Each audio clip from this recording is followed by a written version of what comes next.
Ara donem la paraula a en Joan Santamaria Arnau, que és el gerent d'Ailatura Arnau i soci fundador de Brief Fashion SL. Parlarà sobre la resiliència en el tèxtil. Joan, quan tu vulguis. Sí, bon dia a tothom i moltíssimes gràcies per haver-me convidat, en aquest cas, o a vosaltres, a la Comissió de Veïnal. I res, molt interessant el que ha explicat el Xevi, molt interessant. El que passa que jo explicaré una cosa totalment oposada, que no té res a veure, una altra dimensió, però bueno, d'això es tracta, no? Suposo. Jo el que us vinc a parlar és del tèxtil a Catalunya, o a la península Ibèrica, a Espanya en aquest cas, i com ha anat evolucionant els últims 30 anys, per dir alguna cosa, des del 90 o des del 80 fins a aquest moment. Dius que el tèxtil és la segona indústria més contaminant del món, que genera uns residus tèxtils amb un volum incalculable a tot el món, sobretot al primer món, sobretot a Europa, Estats Units, etc. Que no sabem què fer amb aquests residus, que estem col·lapsats, que hi ha moltíssimes prendes que inclús noves amb etiqueta van al abocador o van als contenidors del Roba Amiga, de Càritas, etc. Que fins ara el que es feia era tota aquesta problemàtica s'enviava a Àfrica i a Àfrica llavors ho repartien entre la gent o venien a mercadillos. Que Àfrica està col·lapsada també de roba usada del primer món, que ja no la volen i que en aquest moment el problema és enorme. O sigui, que hi ha milions i milions i milions de tonelades que es cremen o es veuen. Això la Unió Europea hi vol posar mà i s'ha fet ja un avantprojecte de llei que ha sortit de Brussel·les, que cada país de la Comunitat Europea té que ja implantar. I aquest avantprojecte diu que a partir del 2025 els productors de les prendes s'han de fer càrrec del residu que han produït o que han vengut a les seves botigues. Això què implica? Implica que les grans cadenes de fast fashion, diguem H&M, diguem Inditex, Zara al capdavant, diguem Mango, diguem altres cadenes que encara són pitjors, que encara són més barates, més barateres, tenen l'obligació a cada país de la Unió Europea de recollir el residu del consumidor i reciclar-lo, reutilitzar-lo o reciclar-lo i fer un producte nou amb allò. Clar, això què suposa per ells? Ells estan acostumats a comprar les prendes fetes a Àsia. Principalment van començar a Xina i ara estan ja a Bangladesh, estan a Birmània, estan a Laos, estan a Vietnam i estan ja començant a produir també a Etiòpia. Què passa amb tot això? Que, clar, el centre productiu està molt lluny del centre de recollida o de la botiga de distribució. Llavors, això els genera una problemàtica molt gran de trasllats, d'això. Llavors, França, per exemple, ja està aplicant aquesta normativa de la Unió Europea. Durant el 21 ja comença a aplicar-se. Què passa al nostre país? Doncs que a Madrid han fet un avantprojecte que no començarà fins al 2025, que és la data límit que ja ha fixat la Unió Europea. O sigui, en lloc de començar a implantar el 2021 com a França, s'han esperat a començar a implantar el 2025. Amb la qual cosa les grans cadenes que operen a Espanya fins al 2024 no han de fer res. Quan a França ja han de començar a posar, a les botigues han de començar a posar ja una sèrie de punts de recollida selectiva de la roba. Aquesta roba després s'haurà de triar per color, s'ha de treure els impropis, cremalleres, botons, etc. S'ha de triturar i s'ha de fer un tèxtil nou, ja sigui per fabricació de prendes, ja sigui per geotèxtil, ja sigui per fer forros o ja sigui per fer carreteres. És igual, la qüestió és que s'ha de reaprofitar obligatòriament segons la llei europea. Llavors, què pintem nosaltres aquí? Doncs nosaltres ja hauríem d'estar rebent i triturant aquesta roba per fer producte nou en aquests moments. I què està passant? Que no estem fent res. Per què? Perquè ningú encara ens ha contactat per començar-ho a fer. Per què no ens han contactat? Perquè diuen que som cars. Per què som cars? Perquè estem a Europa. perquè tenim uns costos, evidentment hem de pagar uns sous, hem de pagar uns impostos, hem de pagar una sèrie de cànons, no podem contaminar. Què passa? Que a països com Bangladesh, tot això no hi ha, els sous són 30 vegades més barats, no hi ha seguretat social, no hi ha protecció laboral. Ja tots sabeu el que va passar amb l'edifici aquell que va matar molta gent, hi ha nens treballant, els rius baixen cada dia d'un color, el sol no es veu, perquè jo he parlat amb gent de fast fashion, amb persones que treballen i que visiten aquests països als centres de producció i m'han dit, ostres, què més ens agradaria que treballar a costat de casa, no haver-nos de traslladar cada mes a aquests països, que quan arribem a aquests països ens deprimeix. Això dit per les persones que treballen a Inditex i a Mango. Per què ens deprimeix? Perquè quan ens llevem al matí ni veiem el sol, ni quan entrem al centre de treball veiem gent que han dormit allà. Desastre, no? Potser que no han dormit allà, però que estan allà moltíssimes hores. Llavors, tot això és un model de negoci que és insostenible, perquè els centenars de milions per exemple, de texans que es fabriquen a l'any, de camisetes que es fabriquen a l'any, tenen un consum brutal d'aigua, de colorants, de temes químics. El cotó que es fa servir, ja no parlem dels derivats del petroli, de polièster, poliamida, acrílic, etc., que són derivats de petroli, per tant, són sintètics i contaminen moltíssim. Parlem del cotó, que és un material orgànic i natural, que també s'utilitza pesticides, s'utilitza molta aigua com a recurs per regar-lo i s'utilitzen molts recursos que es malbaraten. Llavors, què podem fer amb tot això? Nosaltres, a Filatures Arnau, dius que a la península Ibèrica les filatures som una espècie en extinció. No en perill d'extinció, sinó en extinció directament. Som com pitjor que els linxs. Per què? Perquè només en quedem 3 o 4. Abans quan jo vaig començar la filatura érem més de 100 i estem ara en 3 o 4.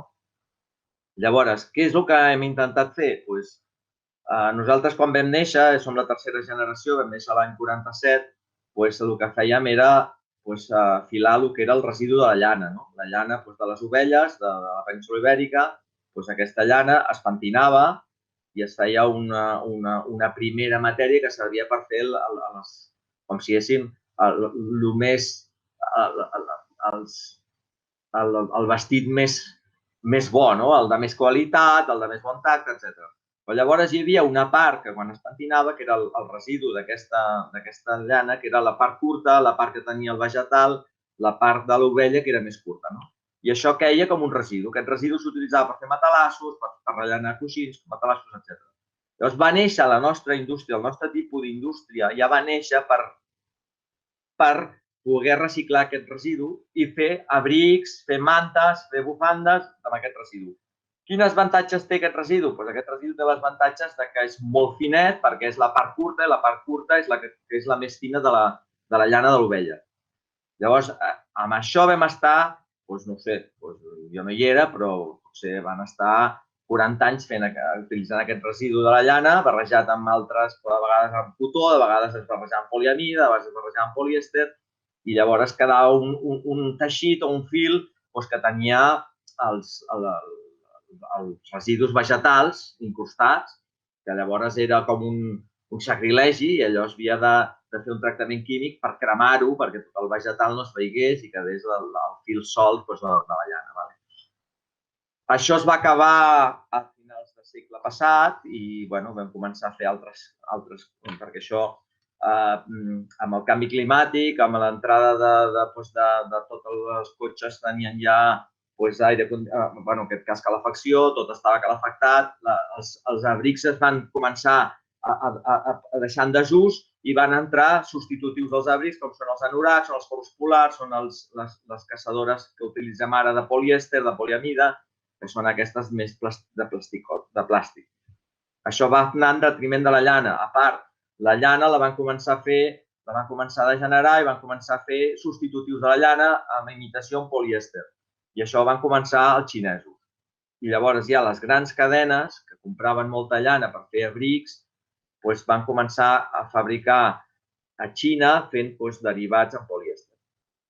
Llavors nosaltres vam anar a fer amb les grans marques, per exemple, Burberry, fèiem les bufandes Burberry de llana de tot el món, aquí d'aquesta planta que tenim a Sabadell, fèiem el fil.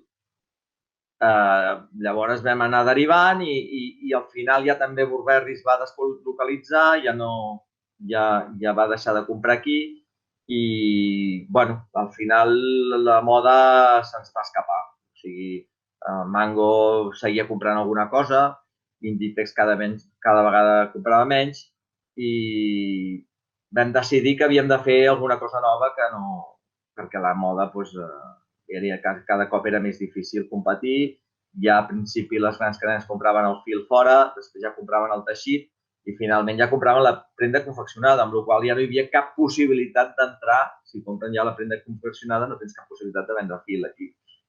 Llavors vam començar a fer, a triturar i a reciclar el que és els xalecos antibales en desús. Els xalecos antibales tenen un ús d'una sèrie d'anys i després ja queden descalificats i descodificats i s'han de reciclar. I a dintre hi havia un teixit que es diu Kevlar, que és una pararamida, és un derivat de la poliamida, és un compost sintètic que és molt resistent, evidentment perquè parar les bales ha de ser molt resistent i té unes propietats antitall. Llavors què vam començar a fer? Amb una empresa francesa agafàvem aquest triturat dels xalecos antibales i fèiem un fil nou amb això. Aquest fil nou servia per molts usos, per taleres, per la indústria, per forns, perquè aguanta molt bé la temperatura, fèiem guants de protecció per a la gent que treballa a la indústria, per antitall, etc. I això vam començar a fer-ho el 2011. Inclús vam tenir un programa de TV3 que vam sortir com una empresa que ja en aquella època el reciclatge no era tan important com ara, no es valorava tant, però ja vam sortir com una empresa innovadora amb el tema del residu zero, de l'economia circular, etc. Això ha anat derivant que ja hem anat perfeccionant aquest fil i hem anat afegint altres fibres també reciclades i ara mateix estem fent un tipus de guant. Nosaltres fem el fil d'aquests guants. Aquests guants és aquest material i hem barrejat un altre material que és un acrílic oxidat i aquests guants el que fan és que no es cremen, són ignífugs i per tant protegeixen quan estàs treballant amb temes de foc, amb temes de xispes, amb temes d'escalfor, etc., per evitar cremades a les humans. Aquest tipus de teixit també s'utilitza per elements que tenen molt moviment, de centrifugat, etc., que poden donar lloc a escalfor i aquesta escalfor pot donar lloc a una xispa perquè no s'encegui, s'utilitza aquest tipus de teixits que estem fent. Això que ens ha aconseguit, hem aconseguit exportar. El nostre principal mercat ara és l'alemany, seguit de l'italià, després del francès, l'anglès i el mercat nacional ha quedat com a últim lloc, com a residual.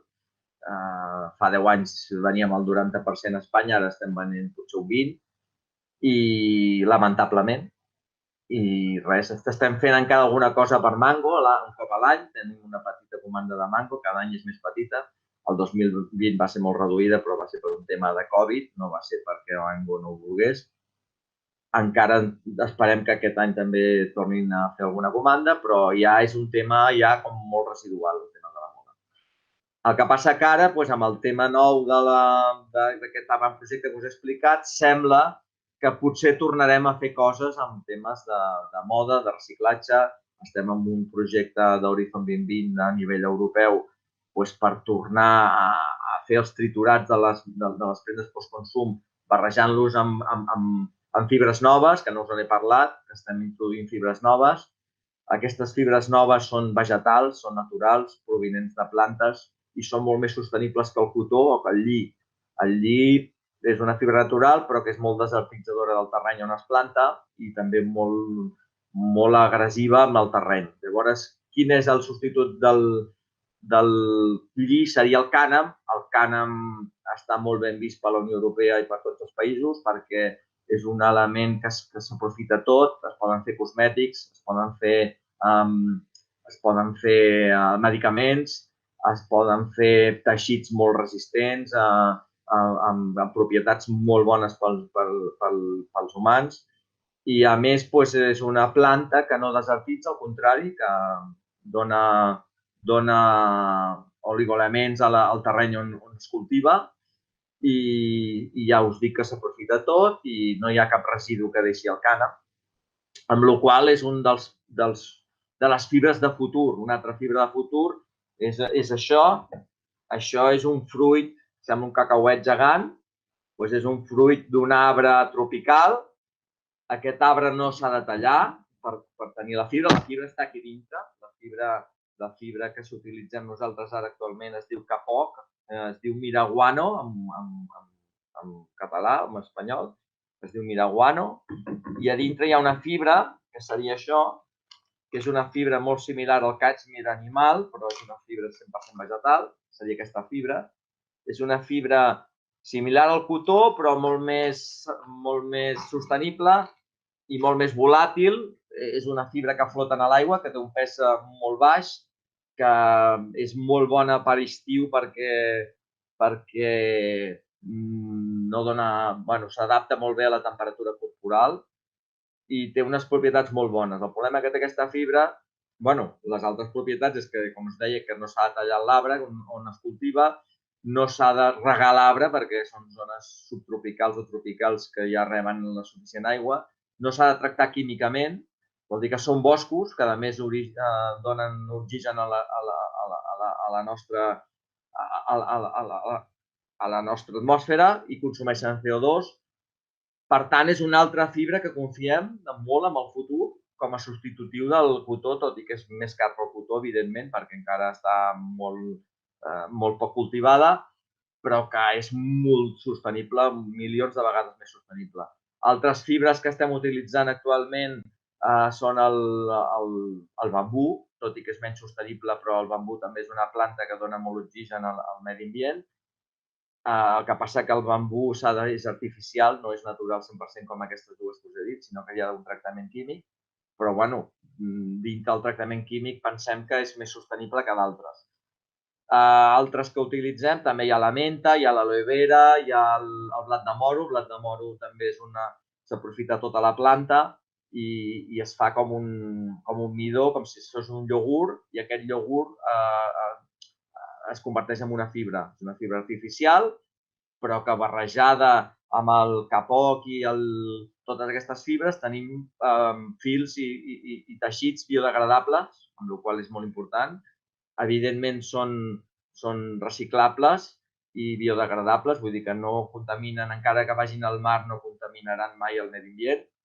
I creiem que és el futur, estem apostant per això, tenim una ajuda petita de l'Agència de Residus de Catalunya que ha apostat per nosaltres i per aquests i donar les gràcies també a l'Agència de Residus des d'aquí, i ha apostat per aquests materials nous, els hi hem presentat i els hi han agradat molt i ens ha donat una petita subvenció amb la qual hem fet una sèrie de teixits, de fils teixits, i inclús hem fet unes prendes. Dius que amb el tema del Covid, evidentment, també ha baixat molt la producció i hem tingut molt temps lliure per pensar què es podia fer cap al futur i hem apostat per la digitalització de la nostra empresa, creant un marketplace on podem vendre productes directament als consumidors, ja que els fabricants no ens compraven perquè representa que som cars, perquè fabriquem tot a quilòmetre zero, fabriquem tot al Vallès, entre el Vallès i el Maresme no ens movem d'aquesta zona, per tant, inclús alguna cosa a l'Anoia, a Igualada. Doncs clar, és tot molt local, tota la província de Barcelona. Això, evidentment, el no fabricar a la Índia o a Xina o a Bangladesh encareix el producte, però pensem que li dona un valor afegit molt important i la petjada de carboni és molt més petita i donem també, alimentem una mica els pobres teixidors que queden aquí, perquè com els filadors són una altra espècie en perill d'extinció, tant teixidors de circular que hi ha a Mataró, com les tricotoses que hi ha a Igualada, com els pensar en ells, és molt important perquè hem patit molt tots plegats i queden molt poquets i no volem que pleguin tots. Hi ha un acabador sol textil a Castellar del Vallès, a Grausa, abans hi havia moltíssim, només queda un. Queda molt poquet de cada cosa, per exemple, mescladors de fibres no en queda cap. Hi havia dos a Castellar del Vallès, un va plegat el 2020 i l'altre va plegar el 2019, o sigui, mescladors de fibres a Catalunya no queda ni un, és lamentable, tins només queden dos, vull dir, estem realment no en perill d'extinció, sinó que ja estem pràcticament extingits, a tot el sector tèxtil productiu a Catalunya. Llavors, animar els consumidors, que encara que sigui una mica més car, que comprin en lloc de 3 prendes al H&M, que comprin una feta aquí, que s'assegurin que és quilòmetre zero, animar-los, si els hi podem rebaixar costos, els rebaixarem costos, si els hi podem ajudar regalant coses o fent cupons, ho farem, però animar que comprin producte fet aquí, fet a Igualada, fet a Mataró, fet a Sabadell, fet a Terrassa, que quedem molt pocs, que no volem plegar, que volem resistir, que Alemanya i altres països ja estan confiant en nosaltres i que, bueno, doncs aquí estem. Dius que en el marketplace que hem muntat nosaltres durant tota l'època del Covid és per vendre directament a Europa, vendre a Alemanya, França, Anglaterra, etc. I que hem fet un marketplace en 4 idiomes, que aquí ens ha ajudat una mica Acció. Evidentment no ens ha pagat tot el cost de fer el marketplace, però ens ha pagat una petita part, donat també gràcies a Acció per això. Encara no hem cobrat, però ja tenim el marketplace muntat i en aquest marketplace hi tenim algunes cosetes, no molt encara molt desenvolupades perquè anem a poc. Evidentment no tenim diners per fer una gran inversió de fer moltíssimes prendes. Hem començat per les prendes més essencials. Us he ensenyat els guants aquests que fem perquè la gent no ignífugs. Hem fet guants de bambú que són antibacterians, són molt suaus. Hem fet alguns guants de llana reciclada nacional, hem fet alguna cosa així. Llavors hem fet també unes mascaretes. Aquestes mascaretes són aquestes. Us ensenyo les mascaretes. Aquestes mascaretes són amb ampolles de plàstic de PET reciclades. Aquestes ampolles es porten a fer un tractament, fem un fil nou amb elles i es fan aquestes mascaretes entre Sabadell i Arenys de Munt, o sigui que es queda també a la província de Barcelona, i res, que estan homologadíssimes per ITEX, pel ITEX està a València i és potser la certificadora juntament amb l'EITAT, que està a Terrassa, més important d'Espanya. Tenim una certificació molt similar a l'FP2 i aquestes mascaretes les estem venent al nostre marketplace. També estem amb mascaretes que ara us ensenyaré, que són transparents, que són aquestes mascaretes que són transparents. No sé si es poden observar bé, amb diversos colors. Aquestes mascaretes, tot i ser transparents, estan homologades. Tenen un tractament amb ViroBlock, que és un tractament per matar el virus. Me'n vaig a posar una perquè la veieu. Aquestes mascaretes tenen la particularitat que deixen passar l'aire, amb la qual pots fer esport, pots fer el que vulguis sense ofegar-te. I el que deixen passar l'aire però no deixen passar el virus, perquè tenen el tractament de ViroBlock i tenen un teixit tan diminuta, que és la reixeta és tan diminuta, tan microscòpica, que el virus no passa, o sigui, queda enganxada i mor amb el d'allò de ViroBlock.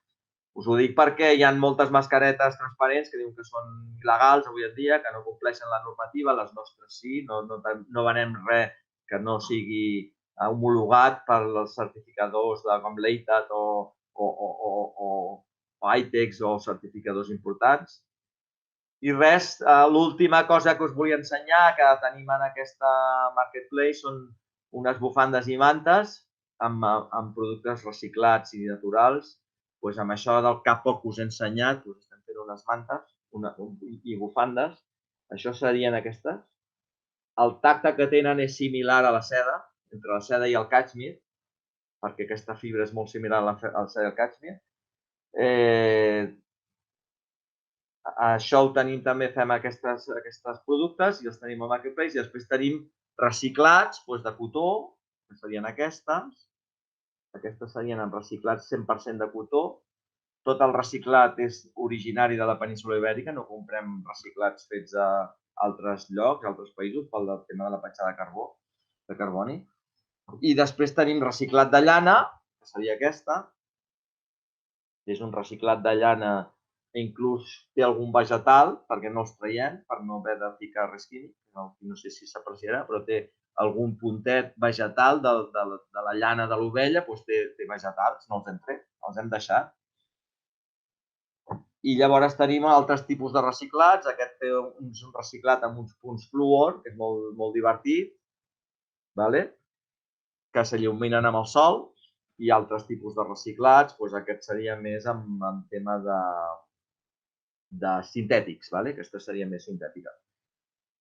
Tot això ho tenim al Marketplace, és el que estem fent avui en dia i res, intentar sobreviure a les circumstàncies i animar-vos tots a fer el mateix, a sobreviure i al mal tiempo buena cara.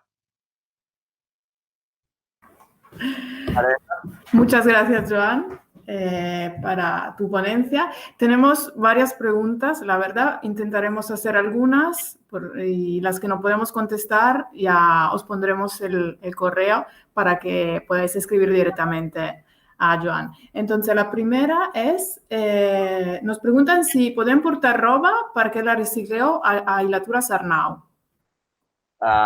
No. Per dos qüestions importants. Per reciclar roba hi ha d'haver un organisme com tipus Roba Amiga o Càritas o un organisme d'aquest que la recull i la selecciona. O sigui, la selecciona per colors i per materials. Intentem no barrejar els texans amb els jerseis de llana i amb la viscosa. O sigui, intentem seleccionar el que és cotó per colors, perquè si no queda un multicolor que no el vol ningú, intentem fer blanc per un cantó, negre per un altre, i llavors hem de treure tots els impropis perquè no podem, si tenim etiquetes tenim tares, si tenim cremalleres ens farien malbé les màquines, els botons també s'ha de treure tot, això ho fan aquests organismes. Jo aconsello no portar-los aquí, sinó posar-los als contenidors que hi ha al carrer, que són perquè aquesta gent tenen una feina molt salvatge, que és triar milions i milions de prendes, però ho estan fent molt bé. Donar-li les gràcies perquè realment el que fan són fundacions sense ànim de lucre. O sigui, que fan una feina que no està valorada per nosaltres i se'ls ha de donar les gràcies perquè si no totes aquestes prendes acabarien als abocadors. Jo aconsello donar aquestes prendes en aquests contenidors especialitzats per recollir de prendes perquè ells fan una selecció selectiva. Sí, de hecho habían varias preguntas sobre este tema que podían hacer los consumidores respecto a la ropa y cómo tenía que responsabilizarse las empresas de fast fashion sobre los residuos de stock que tienen y de la ropa bella. Apretarlas al tope como lo han hecho en Suecia, lo han hecho en Noruega o lo han hecho en Dinamarca, que los han apretado tanto que H&M no ha tenido otra salida que recoger las prendas en sus propias tiendas. Y aquí, como nadie aprieta, no se ha hecho. O sea, apretar. Y en redes sociales y decir que tienen que recoger las prendas, que tienen que reciclarlas, como están haciendo en el norte de Europa. Pero aquí no se hace, ni aquí, ni en Italia, ni en Portugal, ni en Francia se ha empezado a hacer, pero apretarlas un montón. O sea, a nivel de Facebook, de Instagram, decirles que tienen que recoger sus prendas y hacer prendas nuevas con ellas. Vale, te hago una última pregunta y luego pasamos a otro tema, ¿vale? ¿Por qué heu hagut de marxar de la moda i heu de produir textil reciclat? Pues perquè a la moda ja no ens comprava ningú, ja les grans cadenes fast fashion ja no els interessava comprar aquí. Recordo una petita anècdota que vaig tenir amb hi ha una fundació que es diu Ellen MacArthur, que està a Holanda, que es dedica a fer reciclatge, a ajudar les empreses a que siguin més sostenibles. I em vaig posar en contacte amb ells i em van donar, me'n recordo, perquè H&M vaig anar a uns mítings que van fer, amb unes d'allò, i segons ells eren de lo más sostenible d'Europa, mucho más que les Inditex i Mangos, ¿vale? I vaig pensar, bueno, pues si són tan sostenibles, potser farem alguna cosa amb ells, ¿vale? I em vaig posar en contacte amb Ellen MacArthur, em van donar un contacte de Suècia, directament d'H&M. Vale? Jo content amb el meu contacte d'H&M, vaig enviar un mail, vaig fer una trucada i, bueno, em van atendre, molt bé, tal, i em van contestar, miri, nosaltres no comprem, tenim centres de compra, no comprem directament a empreses, sinó que tenim centres de compra. I vostè està a Barcelona, diu, vostè està al sud d'Europa. Vostè, el centre de compra del sud d'Europa està a Istanbul. Ja quan vaig sentir que el centre de compra del sud d'Europa estava a Istanbul, dic, no anem bé. Dic, el centre de compres del sud d'Europa hauria d'estar a Barcelona o a Porto o Lisboa o Madrid o Roma o Grècia, però no a Istanbul. Clar, evidentment, em van donar un mail d'Istanbul i un telèfon d'Istanbul. Evidentment, els d'Istanbul ni em van contestar, ni és que no van voler ni saber res de mi. Vull dir, això és H&M, l'empresa de fast fashion més sostenible d'Europa. Doncs això és H&M. I a més em van contestar H&M, l'única cosa que em van dir a Turquia, l'única cosa que els hi vaig poder treure és que a Espanya no la tenien considerada com a... no compraven res. O sigui, H&M a la península Ibèrica compra alguna cosa a Portugal, però a Espanya no compra res. O sigui, dir-vos que a Espanya no compra res. Això és molt fort. Jo no he entrat mai més a una botiga H&M. Mai més, perquè m'han mentit. Em van dir, em van fer creure que eren els més sostenibles del món, que recollien, que no sé què, que no sé quantos. Quan vaig sentir que a Espanya ni la consideraven, que a Portugal i Itàlia compraven, però que a Espanya res. Dic, doncs, bueno, si no compreu res, jo tampoc us compraré res.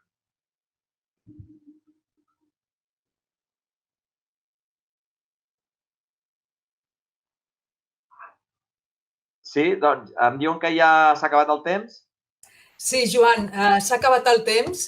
Moltíssimes gràcies per la teva ponència. És segur que a partir d'ara ens hi mirarem molt més a l'hora de comprar els nostres productes tèxtils. Segur, segur.